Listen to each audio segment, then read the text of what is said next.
골로새서 2장 1절 내가 너희와 라오디게아에 있는 자들과 무릇 내 육신의 얼굴을 보지 못한 자들을 위하여 얼마나 힘쓰는지를 너희가 알기를 원하노니 이는 그들로 마음의 위안을 받고 사랑 안에서 연합하여 확실한 이해의 모든 풍성함과 하나님의 비밀인 그리스도를 깨닫게 하려 함이니 그 안에는 지혜와 지식의 모든 보화가 감추어져 있느니라. 우리 2장의 내용은 지금 우리 1장 복음에 의한 믿음이라고 하는 거에 연이어서 거짓 진리에 대한 경계를 하고 있습니다. 지금 이 라오디게아에 있는 사람들은 사도 바울을 서로 미연대했던 적이 없던 사람들이에요. 그렇기 때문에 그럼에도 불구하고 지금 골로새의 성도들한테 그 라오디게아에 있는 자들을 빗대 가지고 또 함께 이런 그 권면하다 하는 겁니다. 우리 2장의 첫 번째를 양쪽 가로 1번으로 해서 주 안에 굳게 설 것, 그리고 양쪽 가로 2번을 철학과 속임수 경계 이렇게 되어져 있습니다. 우리가 죽었던 우리들인데 이 죽었던 우리들이 예수 그리스도로 말미암아 새로운 생명을 갖게 되어졌잖아요. 새로운 생명을 갖게 되어진 이거 지금 하나의 생명입니다. 하나 생명이라고 하는 것은 생명의 근원이 하나님이니까 하나님께로 말미암는 생명 하나를 이야기를 하죠. 그렇다고 해서 거기 뭐 객체의 생명이 없는 것이 아니라 우리가 지체의 그런 그 생명이 하나로 존재하는 걸 볼 수가 있는데, 우리가 알고 있던 라오디가에 우리가 이 죽었던 우리들이 생명을 얻어가지고 사실은 하나님의 비밀을 깨닫게 되어진 거예요. 그래서 우리는 여기서 하나님의 그 말씀을 아는 지식에 대한 가치, 또 뭐 의미 이런 걸 가지고 사는 사람들입니다. 여기 우리가 이제 한쪽 가로 1번에서 소개될 내용이에요. 우리가 이 거짓 진리를 경계함에 있어서 주 안에서 굳게 살아, 그 이야기죠. 그럼 이거는 성도들의 내적 상황에 대한 이야기입니다. 내적 상황에 대한 이야기. 그리고 두 번째의 그 이야기가 뭐냐면 철학과 속임수를 경계를 해라. 그것은 외적 요소에 대한 경계예요. 그러니까 우리가 가지고 있는 내면의 세계가 얼마나 가치롭고 의미를 가지고 있는가에 비례해서 외부적 어떤 그런 미혹에 견디지 않고 설 수가 있다. 그래서 이제 산상수훈에서는 예수님이 반석 위에 집을 지은 자를 지금 흔들리지 않는 그런 그 성도로 이야기를 하고, 그리고 모래 위에 집을 짓는 자를 심판받을 대상으로 속일했다 하지요.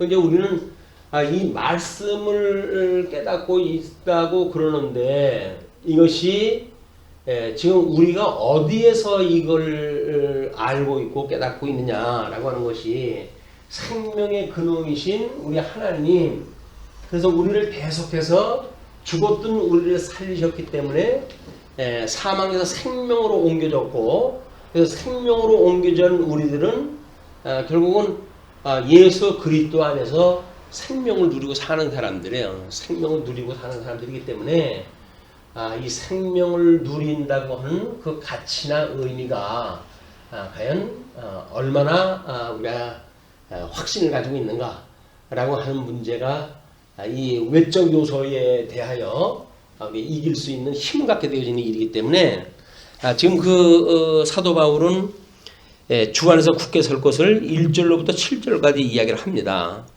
그래서 1절로 3절까지 그리스도는 지혜와 보화가 감추어진 하나님의 비밀이다. 그래서 이건 지혜, 이 지혜, 하나님의 지혜와 보화, 이것이 감춰져 있는, 이게 감춰져 있는 비밀이라고 이렇게 이야기를 해요.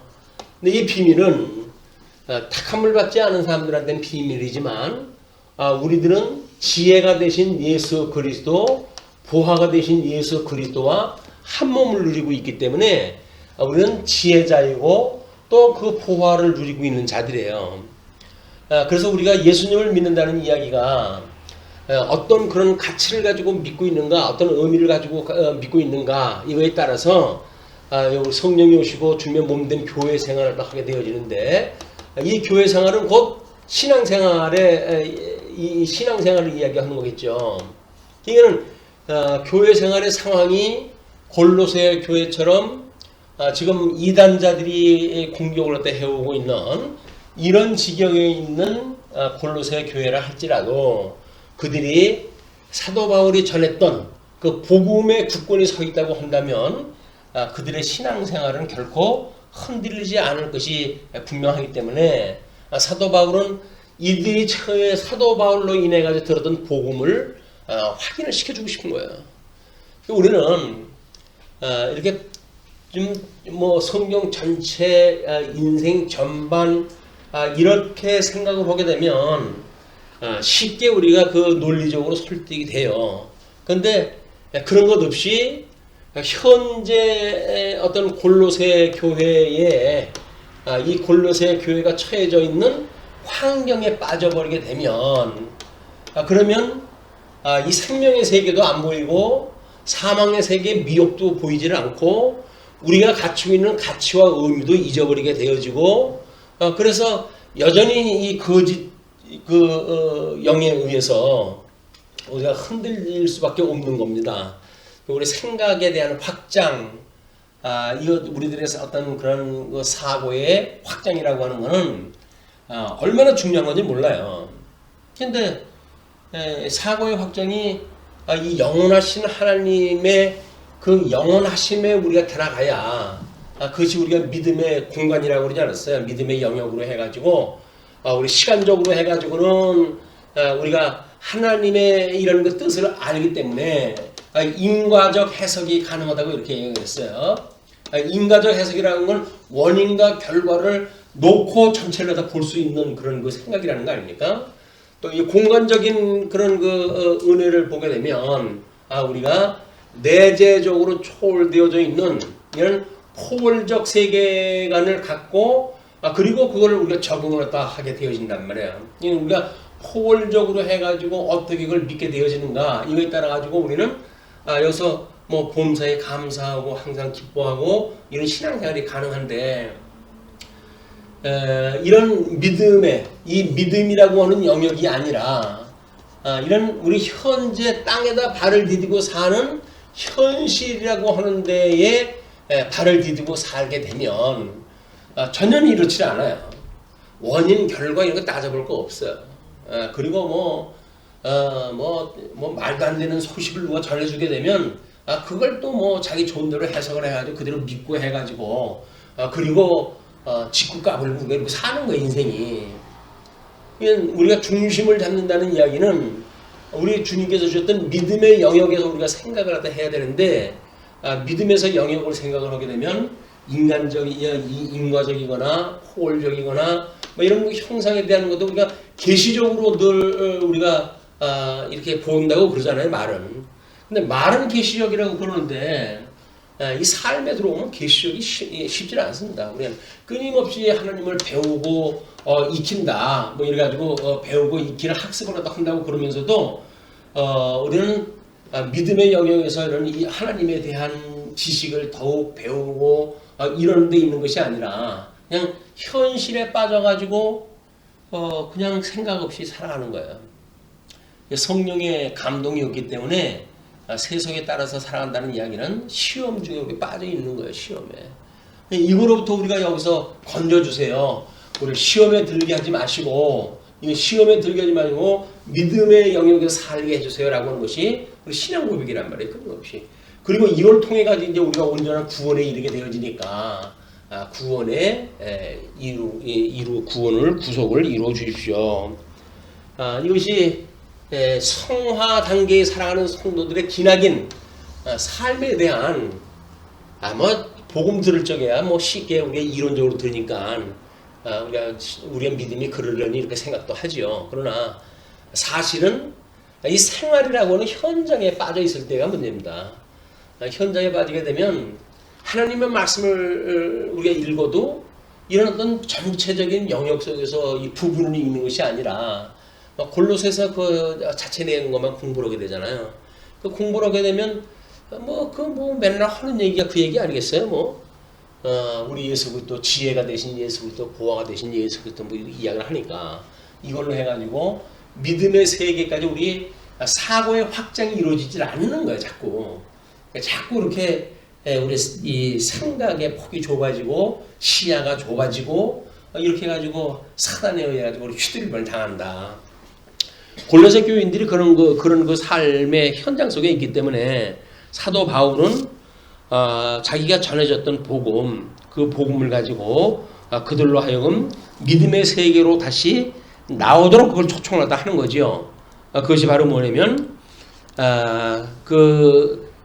이렇게 너희들한테 내가 이렇게 내 마음을 알게 하는 거는 그들로 마음의 위안을 받고, 마음의 위안이 필요한 사람들이니까 위안을 받고 그렇게 하지 않겠어요? 그럼 마음의 위안을 받겠다는 이야기는 이 사단의 휘두림 속에 빠져 있는 미혹의 그런 그 사람들에 의해서 우리가 복음의 위에 서 있다고 하지만 계속 시험을 당하고 있는 그런 상황이기 때문에 마음의 위안을 받고 사랑 안에서 연합하여, 연합이라고 하는 것은 이미 우리 개인적인 어떤 신앙생활, 이 개인의 신앙생활이라고 하는 것도 물론 필요합니다. 근데 이것이 교회 생활로 확장되어졌을 때 우리가 힘을 얻게 되어지는 거예요. 우리가 혼자 산다고 하는 그 이야기는 사실 살기 어렵습니다. 그리고 그거를 우리가 어떤 그런 굳은 믿음을 가지고 지키는 게 쉽지 않아요. 그래서 믿는 것과 아는 것이 하나 되어 있는 사람들이 교회를 이루어서 살아갈 때 우리는 이렇게 우리 주변을 갖다 봤을 때 누구도 같이 있고 누구도 같이 있고 이런 이제 교회 생활이 되어지기 때문에 우리는 믿는 것과 아는 것이 같은 사람들끼리 힘이 되어지는 거예요. 이게 연합이라고 하는 거는 물론 예수님하고 우리가 한 생명을 누르는 거죠. 근데 예수님하고 한 생명을 누리고 있는데도 불구하고 그걸 놓치고 있으니까 지금 우리가 이렇게 위로가 필요한 거 아니겠어요? 그때 우리는 이 개인의 삶으로부터 교회의 삶으로 우리는 생각의 확장, 이것이 사회적인 그 일도 마찬가지입니다. 우리 사회 어떤 그런 그 상에서도 인간은 이런 사회적 동물이라고 이야기를 하잖아요. 혼자 살기 어려운 거예요. 하다못해 남의 집을 털어도 두 명은 가야 또 마음이 놓이지 혼자 가기 힘들어요. 한 사람 망목욕하고 자기 들어가고 그렇게 해서 남의 집 돈을 훔쳐도 훔치는 건데 이런 믿음의 세계라고 하는 그 이야기는 이렇게 하나님께 우리가 온전히 붙여서 있때 우리가 삼겹줄에 대한 걸 예를 들고 그러잖아요. 삼겹줄을 때 끊어지지 않는다 이야기를 하고 이 성령 우리 성부 하나님과 성자 하나님과 성령 하나님 삼위일체 하나님에 우리가 온전히 붙들려져 있을 때 우리가 이제 이런 신앙생활이 가능한데 결국 성령이라고 하는 그 이야기는 개인적인 생활도 마찬가지겠지만 주님의 몸된 교회 생활을 통해서 이것이 더 확인되어진단 말이에요. 교회 생활이 매우 중요하다. 개인적으로 해가지고 복음을 어떻게 알고 이렇게 해도 이것이 전 성경을 통해 가지고 해석되기 쉽지 않아요. 생각의 폭이 이렇게 확장되지는 않습니다. 그죠? 자꾸 이렇게 오그라들어 가지고 이거 사는 것이 인생의 어떤 저주 가운데 있는 인생을 사단이 미혹해가는 그런 방법이거든요. 이거는 우리들의 생각이라고 하는 것이 믿음으로 성경을 통해 가지고 믿음을 받아들이게 되면 예수님의 형상을 따라 가지고 무한정 확장이 되죠. 그러나 그것이 아니라 그냥 우리의 어떤 사고의 체계를 가지고 뭔가를 뭐 깊이 뭐 생각을 한다든지 하는 그런 그 이야기는 결국은 우리들의 이런 뭐 생각의 폭이 좁을 수밖에 없다. 소견이 좁다는 이야기는 뭔가 우리 이렇게 깊은 데로 들어가면 들어갈수록 소견이 좁을 수밖에 없어요. 왜냐면 이렇게 뭐 경우의 수가 A로부터 Z까지 수많은 그런 그 생각들이 있는데 이걸 자꾸 졸려가지고 자기는 지금 현실에 대한 것이 다라고 생각이 들잖아요. 이제 난 이거 끝나면 난 죽은 거야. 이제 끝난 거야. 뭐 내 인생 끝난 거야. 이렇게 하게 되어지는데 그렇지가 않다. 우리 생각을 확장하는 것이 필요한데 사도 바울은 그들한테 그렇게 연합해가지고 확실한 이해에 모든 풍성함과 얘는 연합을 갖다 했을 때 그 이해도 이게 확실한 이해 뭐 믿음이라고 하는 것도 마찬가지겠지만 우리들이 그런 교회 생활에 뭐 이런 여러 가지 영역을 통해 가지고 생각의 그런 그 폭도 넓어지고 뭐 가정 생활은 뭐 뻔하잖아요. 가족들 단위로 해가지고 생각이 그 폭이지. 거기서 뭐 이웃이 생각이 납니까? 뭐가 생각이 납니까? 교회만 들어오더라도 그래도 여기 뭐 구역별로 해가지고 사람들이 뭐 이렇게 있고 우리가 이렇게 돌봐야 될 사람들도 있고 뭐 이렇게 해가지고 우리 생각이 넓어지죠.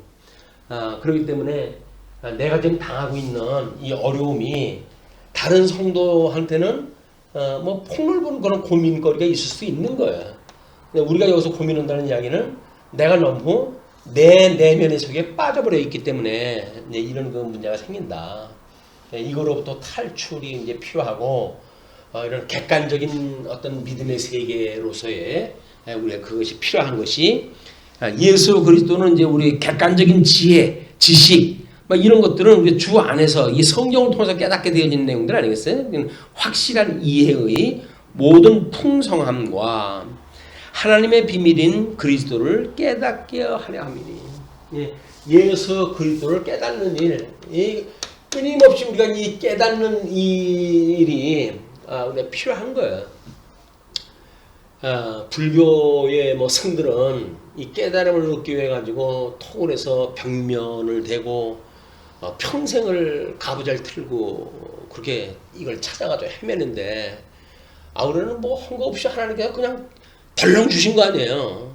이 덜렁 받아가지고 우리가 이 가치로 여겨지질 않는 거야 이게. 그래가지고는 뭐 지금 그게 문제냐 지금 내 팔자가 지금 이렇게 돼 있는데 해가지고 하나님의 이 어마어마한 은혜에 대한 걸 우리가 잊어버리고 망각하고 살기 때문에 아주 지극히 작은 걸로 해가지고 우리 삶을 그냥 목을 지어는 거 자기가 안달 복달 갖다 해가지고 결국은 이렇게 되어진다. 그래서 그런 그 하나님의 비밀인 그리스도를 깨닫게 하는 것, 하나님을 우리가 알게 되어지는 것, 인생의 본분이 우리 하나님 한 분만으로 들고 한다고 그러는데 하나님이 나하고 함께 있으면 그 부분이 있으면 음부의 자리를 필지라도 거기 함께 계신 주님인데 임마누엘 주님이라고 생각이 들게 되면 우리한테 위로가 되지 않습니까? 근데 외로울 적에는 없어요. 주님이 나밖에 없는 거야 이게. 천하에 나밖에 없어. 그렇게 지냈던 친구도 뭐 자기 일로 바빠가지고 뭐 까불이고 혼자 내동댕이 쳐진 것 같고 이렇게 하니까 힘드는 거예요. 외롭고 이 혼자 그냥 뭐 이걸 어떻게 이 일을 감당할까 하는 생각도 들고 왜 이렇게 인생이 괴롭냐 뭐 이런 생각이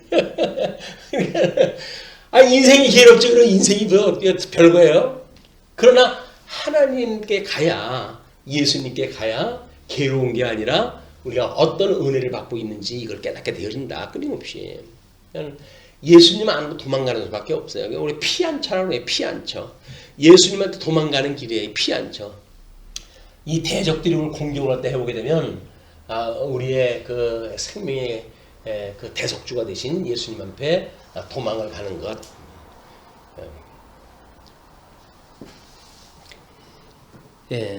그 안에는 지혜와 지식의 모든 보화가 감추어져 있기 때문에 그렇습니다. 그리고 이제 4절로부터 5절을 보게 되면 공교한 말로 속지 않게 하려는 바울의 심정을 밝혀요. 내가 이것을 말하면 아무도 교묘한 말로 너희를 속이지 못하게 하려 함이니 이것이 확고해야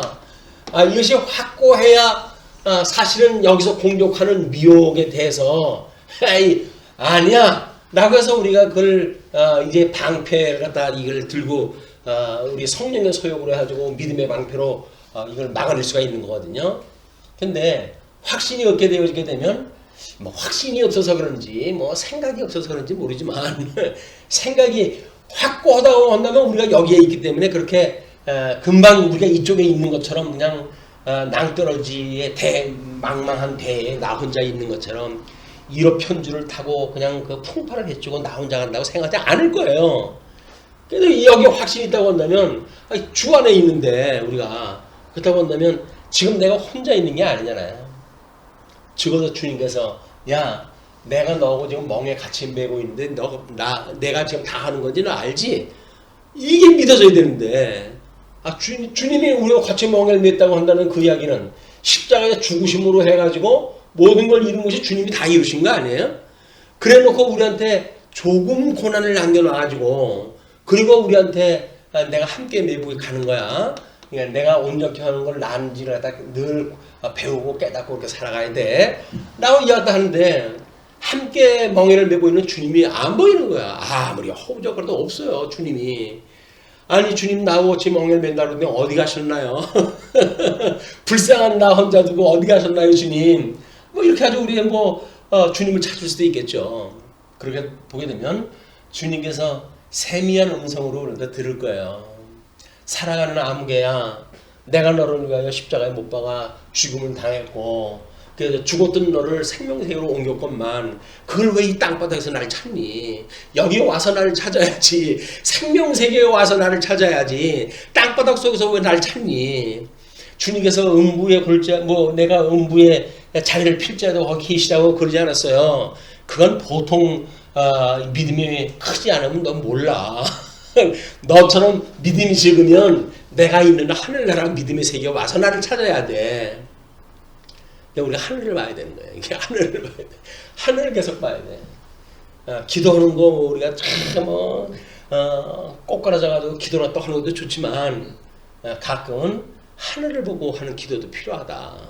요즘 두 손 들고 하늘을 보고 주여 삼창 외치는 사람들 많잖아요. 주여 삼창을 외치지 않더라도 하늘에 계시는 우리 하나님을 바라보고 기도할 수 있는 이런 시간도 우리한테 필요하다. 자꾸 땅만 보고 불쌍한 나를 불쌍히 여겨주세요 주님 이렇게 하는 것보다 우리가 죄를 회개할 땐 그래야죠. 그러나 이제 부활의 십자가를 볼 적에는 눈을 들어가지고 이 믿음의 영역을 보자. 그게 빈 십자가의 이야기예요. 의미예요. 빈 십자가. 로만 가톨릭에 예수님이 매달려져 있는 십자가가 아니라 부활의 십자가.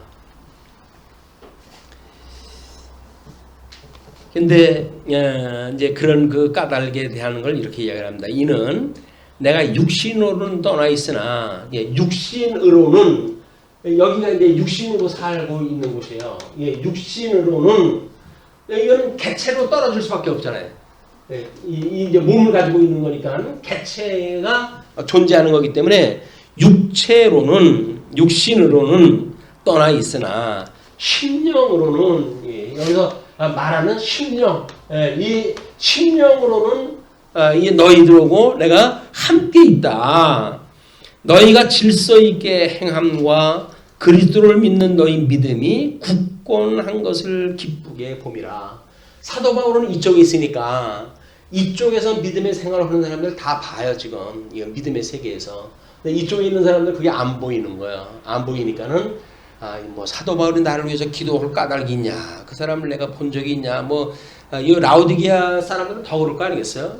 그 사람이 나 복음 전할 때 난 그 근처에 있지도 않았는데 그 사이에 나를 위해 가지고 뭔 기도를 또 하겠냐?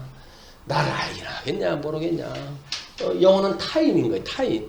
그런데 사실은 우리가 이 육신이라고 하는 것만 떠나게 되면 생명세계에서 심령적으로 예수님과 모든 믿음의 성도들과 그 다음에 우리를 위해 가지고 피 흘려 가지고 복음을 전도해 왔던 또 전승해 왔던 모든 믿음의 사람들이 함께 있는 거예요. 이 생명으로 한 생명으로 지금 있다. 함께 있어서 너희가 질서 있게 행함과 그리스도를 믿는 너희 믿음이 굳건한 것을 기쁘게 봅니다. 그래도 골로새 교인들은 지금 뭐 여러 가지 사도 바울에 대하여 뭐 생각을 하고 뭐 이런 걸로 하고 있잖아요. 그러니까 기쁘게 생각을 한다. 다만 이제 그 뭐 우리 라오디게아 사람들 보지는 못했지만 여전히 미혹의 공격을 당하고 있으니까 더 위기 의식을 가지고 사도 바울은 그걸 지금 이야기를 하는 겁니다.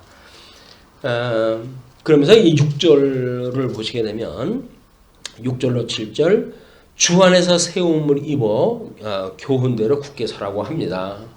그러므로 너희가 그리스도 예수를 주로 받았으니 우리는 이 예수 그리스도를 주라고 생각한다는 이야기는 우리의 주인이라는 거 아닙니까? 주인.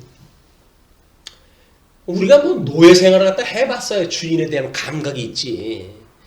우리가 사단의 종으로 살았다 했을 때 완전히 종으로 살았거든요. 근데 종으로 살면서 사실은 종으로 산다고 우리는 믿질 않았어요. 여기서 내가 자발적으로 살았지 무슨 사단의 종이야 내가 이렇게 생각을 다 했거든요. 그러니까 이 죽음에 대한 처절한 우리들이 제대로 되어진 인식이 있어야 내가 죽어가지고 그 사단에 의해 가지고 이리 흔들리고 저리 흔들리고 해가지고 제가 이렇게 죄를 졌군요 라고 해서 철저한 이런 그 종이라고 하는 사단의 종이었다고 하는 자기 자신, 과거의 자신이 확인이 돼야 여기로부터 나의 주인이 이제는 사단이 아니라 우리 주님이 나의 주인이 됐어 라고 하는 반대급부적인 주인을 만나게 되어지는데 여기서 내가 사단을 주인이라고 여긴 적이 없어요. 내가 자발적으로 그렇게 했다고 그러지. 얼마나 그 사단한테 우리가 충성을 하려면 사단한테 우리가 왜 죄의 원인을 돌립니까? 내가 스스로 죄를 졌는데요. 이렇게 해가지고 보통 법정에 서게 되면 뭐 우리가 꼬리 자르기니 뭐니 이런 얘기들 많이 나오잖아요. 자기 대장 고발하는 사람 없어요. 상전을 그렇게 상전처럼 모셨는데도 불구하고 감옥에 끌려 들어가면서도 우리 내가 모셨던 분은 그런 분이 아니라고 이러고 자기가 그게 가장 충신히 살아가는 길이라고 생각을 하는 거예요. 그게. 근데 우리가 사단한테 충신 노릇할 건 없잖아요.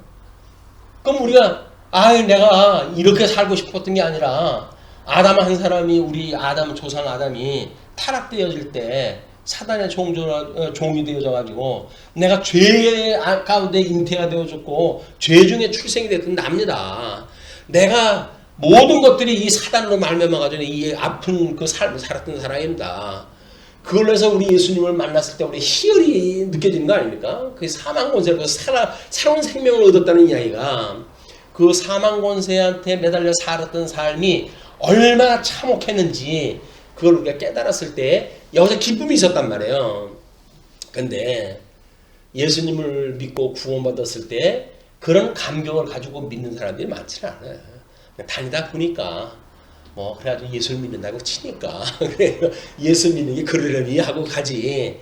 이런 예수님을 영접했던 우리가 그거를 예수님과 이렇게 한 몸을 이룬다든지 이런 여러 가지 표현을 하는데 영접한다든지 이거를 신비적인 감리교회나 이런 또는 어디 성결교회나 또는 순복음교회라든지 이런 데는 그런 것들을 제법 그래도 고백을 해요.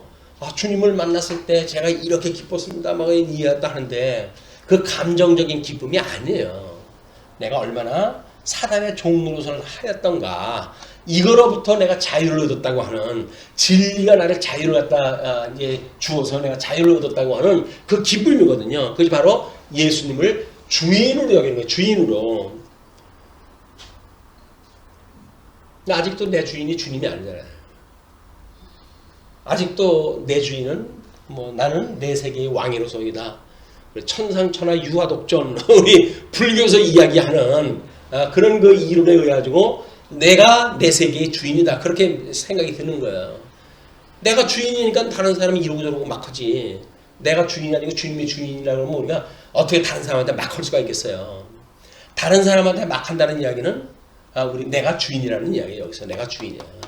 내가 너한테 주인 노릇 할 수가 있어. 그러니까 너는 까불지 말고 내 말 들어. 이래 저래 주관을 또 살아가는 거예요.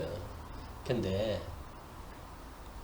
우리가 우리 주인이 주인이라고 한다면 내 주인도 이분이고 저 사람 주인도 이분인데 내가 누구보고 이래라 저래라 하겠어요. 내가 누구보고 이래라 저래라 하겠어요. 우리가 분수를 모르는 거 지금. 예수를 믿는다고 하는 거 분수도 모르고 믿는다고 그러는 거예요. 정말 우리가 이 사망에서 죽었다고 한다면 오직 우리들의 예수 그리스도는 물론 생명의 뭐 주인, 우리 생명의 구속주고 우리 대속하신 분이에요. 근데 그렇게 해가지고 우리한테 주인이 되었다는 거야. 주는 그리스도시요 살아계신 하나님의 아들이십니다. 라고는 신앙 고백 위에다 주님의 몸 되는 교회를 세우신다고 그랬잖아요. 그랬을 때 음부의 권세가 무너뜨림 못하는 교회를 세운다고 그랬으니까 내 주인은 예수님이야. 나는 우리 주인님의 종이야. 라고 살아가야 되는데 이 세상에서 종 살았다고 너 그런데 뭘 지금 믿음 생활을 하면서 또 종이라고 그러냐. 나는 자유인이야. 라고 이야기하는데 물론 자유인이죠. 어디에 안에서? 주인에서 주시는 영역 안에서예요. 주인이 주시는 영역 안에서 우리가 자유자지. 뭐 성령의 감동도 없는데 자유라도 누릴 수가 있습니까? 안 되는 거예요. 주님이 주시는 믿음의 분량만큼만 우리가 자유를 누릴 수가 있기 때문에 우리 예수님을 주인으로 여기는 것 이것이 매우 중요한 일인데 사도 바울은 그걸 지금 이제 강조를 해요. 그래서 이제 그러므로 너희가 그리스도 예수를 주로 받았으니 그 안에서 행하되 주 안에서 예수 그리스도 안에서 이것이 조금 헷갈린다고 한다면 더 분명하게 주 안에서 예수님을 주인으로 여기는 그 안에서 뿌리를 박으며 뿌리 박는다는 이야기가 뭐예요? 그것이 반석 위에 집을 짓는다는 얘기 아닙니까? 그러니까 반석 위에서 집을 짓는다는 이야기는 뭐예요? 우리 주인께서 모든 이 법을 갖다 세우신 분이고 모든 법을 갖다 행하시는 분이고 모든 법을 갖다가 이 사법을 갖다 하시는 분이란 말이에요. 이분이 모든 이 법을 갖다 운영하시는 분인데 우리 나눠드렸던 그림에 보게 되면 성경적 십계명과 산상수훈을 소개해드렸잖아요. 그러니까 결국은 예수 그리스도께서 복 있는 자는 이미 성자 하나님이에요. 구약 성경에 언약되어졌던 복을 받았던 주님이거든요. 그러니까 그 복 받은 분은 주님이에요. 그리고 아담에게 주었던 모든 법이 이분에 의해 가지고 지금 이루어지는 거란 말이에요. 그러니까 우리가 이제 지금 거기에 율법이란 무엇인가 하고 십계명이란 무엇인가를 소개해드렸는데 아담에게 주어졌던 그런 그 일을 우리가 도덕법이라고 이야기를 하잖아요. 도덕법이라고 이야기를 하고 이것이 모세로 와가지고 율법으로 이게 되어졌어요. 그런데 신약 성경에 들어오면은 율법을 우리 주님이 다 이루셨다. 이제는 율법으로 구원을 받는 건 아니다. 뭐 이런 이야기로 되어지기 때문에 이걸 압축해가지고 보여준 것, 모세의 율법을 압축해가지고 보여준 것이 뭐냐면 계명이에요. 계명, 십계명. 그렇기 때문에 사실은 도덕법이나 또는 모세한테 주었던 율법이나 또는 그 십계명이나 이게 다 똑같은 거예요. 원리적으로 다 똑같은 거예요. 이걸 우리가 오해를 하게 되면 마치 뭐 율법은 주님께서 다 이루었기 때문에 우리는 필요가 없고 뭐 이런 생각이 드는데 그렇지가 않다. 구약 성경은 예표적으로 예수님을 보여줬던 일이기 때문에 버릴 것이 아무것도 없어요. 예수님이 다 이루셨다 그런다면 구약 성경 폐기시키지 그걸 왜 가지고 있겠어요. 그것이 아닌 거는 여전히 우리가 하나님께서 우리들한테 사랑하라고 했던 것이 어떻게 보여줬는지를 구체적으로 보여주는 일이기 때문에 그래요. 이 사랑의 계명은 위로는 하나님을 사랑하고 이웃을 내 몸을 사랑하라고 하는 거 아닙니까? 그래서 우리 요한 2서 2절에 보게 되면 뭐라 그래요? 내가 너희들한테 이 계명을 주는데 새 것을 말하는 것이 아니라 옛날부터 있었던 거 얘기하는 거야. 이렇게 이야기를 해요. 이 계명은 위로는 하나님을 사랑하고 이웃을 내 몸을 사랑하라고 하는 이야기는 율법의 강령입니다. 율법의 강령이고 이것은 모세의 율법에 대한 강령이기도 하고 뭐 신명기에서 이야기했던 것처럼 그러기도 하고 여전히 신약 성경에 와서 주님께서 주셨던 그 십계명도 이 강령을 그대로 주신 거예요. 근데 핵심적으로 지금 이 계명을 다 주셨고 그 계명은 결국 십계명이라고 하는 걸로 압축이 되어지는데 그것이 대신계명과 대인계명으로 그냥 나눠놓고 봤을 때 그 대인계명에 해당되어지는 모든 우리의 죄목 이것이 결국은 우리가 주님께서 주시는 법이기 때문에 우리가 행해가지고 얻을 수 없는 법이다. 이게 산상수훈 6장의 내용 아니에요? 어떻게 주님께서 다 이루시는지에 대한 내용. 그리고 7장에 넘어가게 되면 심판에 대한 이야기가 나오는 거예요. 그러니 입법, 행법, 사법으로 해가지고 산상수훈에서 저 율법에 우리 구약성경에서 주어졌던 율법과 선지로서 주어졌던 모든 그런 일을 압축한 것이 우리 산상수훈의 내용이었다. 참 선지자 되신 예수님께서 구약성경이 뭘 말했는지 아니 바로 이걸 이야기했던 거야. 이제 그걸 이야기한 거라고 우리가 공부를 한 바가 있어요. 그렇게 우리가 이해를 하시게 되면 도덕법이 됐든 율법이 됐든 계명이 됐든 다 같은 원리입니다. 같은 원리. 그러니까 우리가 여기서 우리가 뭔 죄를 갖다 졌다고 그렇게 이야기를 하시지? 이렇게 이야기를 하는데 도덕법으로 확장을 시켜나가게 되면 이 도덕법으로 확장을 되면 세상 만사 하나님의 법 아닌 게 없어요. 다 하나님께서 만드신 법인데 그것이 뭐 어떻게 되면 자연법도 자연에 대한 법칙도 다 하나님께서 세우신 법이에요. 물리법칙 다 하나님께서 세우신 법칙이에요. 거기서 인간들한테 주어졌던 뭐 그런 윤리법 같은 거 다 하나님께서 세우신 법이에요. 어떤 것도 하나님께서 세우지 않은 법이 없어요. 자연과에서 말하는 모든 법칙 하나님께서 세우신 법칙입니다. 모든 그런 그 사회학적인 그런 그 법 세운 거 하나님 주신 법이에요 다. 그러면 하나님의 법이 아닌 게 어디가 있어요? 우리가 살아가면서 그분의 이 한없는 이런 데서 우리가 얼마나 큰 죄인인지를 깨달아야 되는데 우리 율법주의자들 예수님 오실 때 뭐라 그래요? 내가 율법 다 행했는데요. 그래서 예수님께서 뭐라 그래요? 다 팔아가지고 가난한 자에게 주고 넌 나 따르라 이렇게 이야기를 했더니 근심하면서 떠나가잖아요. 안 되는 거예요 이게. 이해가 거기서 다르게 되어진 거예요. 그래서 예수님이 이제 계명을 주신 것은 너는 그걸 다 버리고 나를 따르라고 이야기했다 했는데 뭐 재물을 갖다 다른 사람 다 주고 날 따르라고 그랬으니까 예수님은 재물이 필요 없다는 얘기는 아니죠. 다 거기서 재물도 주님 사역하시면 다 쓰시고 그러는데 그 이야기는 계명이 뭔지에 대한 절대 가치를 지금 알려주시는 거다. 그 안에 뿌리를 박으며 세움을 받아 교훈을 받은 대로 믿음에 굳게 서서 감사함을 넘치게 하라. 결국은 그렇게 해가지고 예수님의 이 진리의 말씀을 깨닫게 되어지게 되면 감사할 일밖에 없는 거예요. 우리한테. 왜?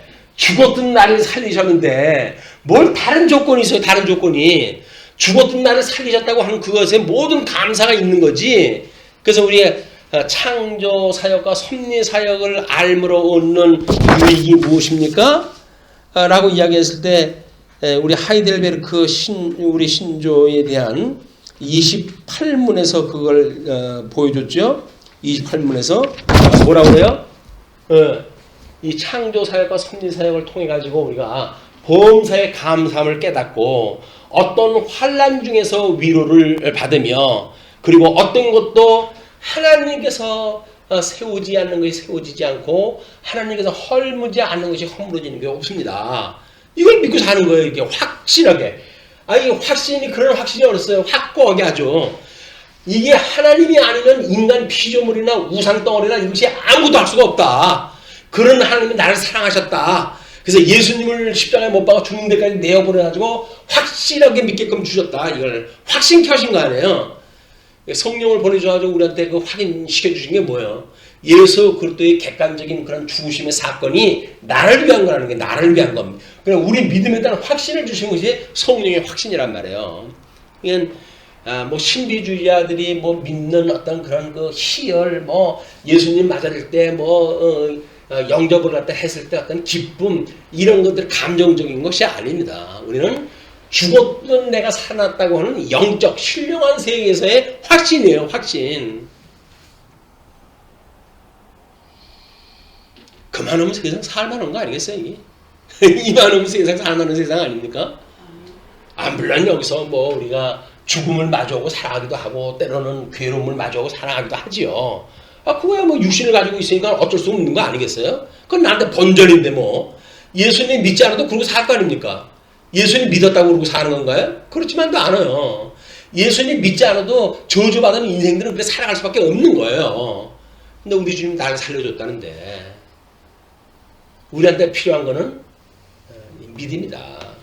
사도 바울이 그 믿음을 갖다 이야기를 하기를 우리한테 그렇게 이야기를 합니다. 그 안에 뿌리를 박으며 세움을 받아 교훈을 받은 대로 믿음에 굳게 서서 뿌리를 박으며 그 이야기는 예수 그리스도를 믿는 그 믿음으로 그리고 세움을 받는다는 이야기는 우리가 마음의 변화를 받게 되어지는 거예요. 벌써.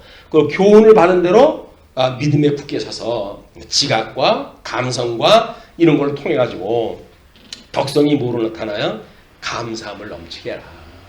예수 믿는 사람은 감사로 나타납니다. 감사로. 전부 감사로 나타나는 거예요. 아유 주님 저 같은 죽었던 나를 살려주신 것도 감사한데 뭐 지금까지 이렇게 주님 깨닫고 지금이라도 불러가시면 그걸로 됐지. 제가 뭐 평균 연령 따져가지고 지금 뭐 억울하고 그런 거 따질 때입니까?